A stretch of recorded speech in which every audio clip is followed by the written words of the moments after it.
Photo photo आ रहा है sir? हाँ। हाँ।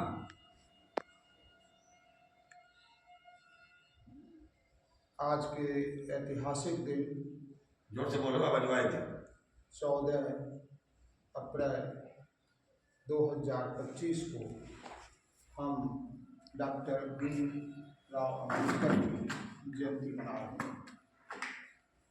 यह जयंती हमारे अराजपत्रित शिक्षक संघ के भवन में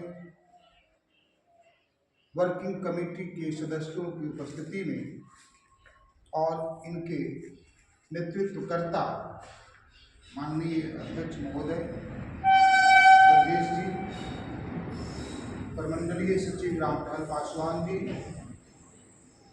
हमारे मित्र विकास जी, हमारे मित्र विनोद बाबू, हमारे मित्र शिवोद जी, हमारे मित्र दशरथ जी और हमारे मित्र रामवृक्ष जी, इस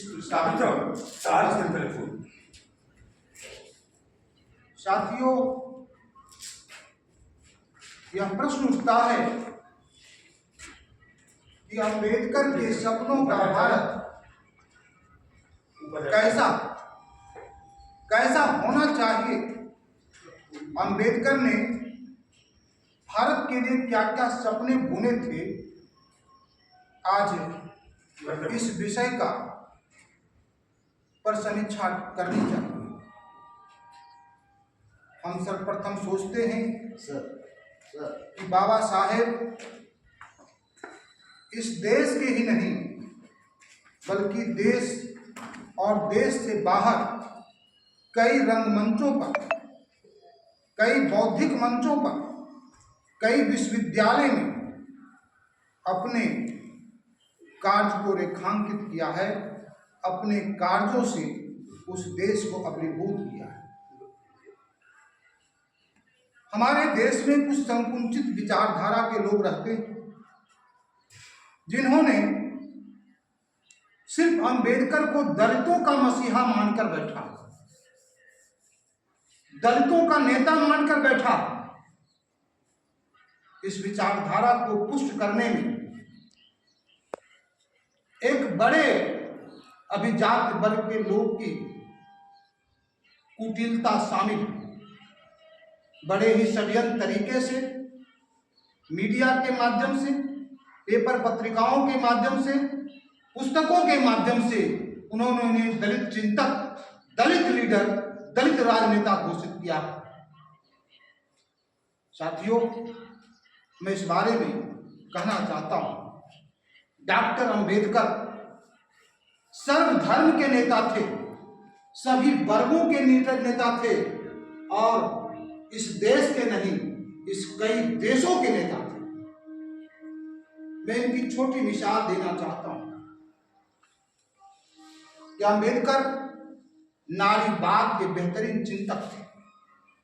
उन्होंने संविधान में नारी के लिए मैटरनिटी अवकाश, नारी के लिए स्पेशल लीव, पुरुष और नारी के समान कार्यों के लिए समान वेतन, नारी मुक्ति, 2000 वर्षों से नारी पर शोषण किया जा रहा था, पुरुष की दास्ता में नारी जकड़ी हुई थी। बाबा साहेब अम्बेडकर ने संविधान में प्रावधान करके और 1941 में हिंदू कोड बिल ला करके अपने समाचार पत्रिकाओं मूक नायक और बहिष्कृत भारत में लिख करके नारी के लिए आंदोलन चलाया और ऐसा लीडर भारत में आज तक पैदा नहीं हुआ। तो किन शब्दों में हम कह सकते हैं कि डॉक्टर अंबेडकर सिर्फ और सिर्फ दलित के चिंतक थे। इनके दूसरे संदर्भ को देखें तो डॉक्टर अंबेडकर ने जब संविधान सभा बन रही थी, उसकी डिबेटिंग में मालवीय कई लोग सब प्रस्तावना को रेखांकित करना चाहते थे कि ईश्वर के नाम पर प्रस्तावना,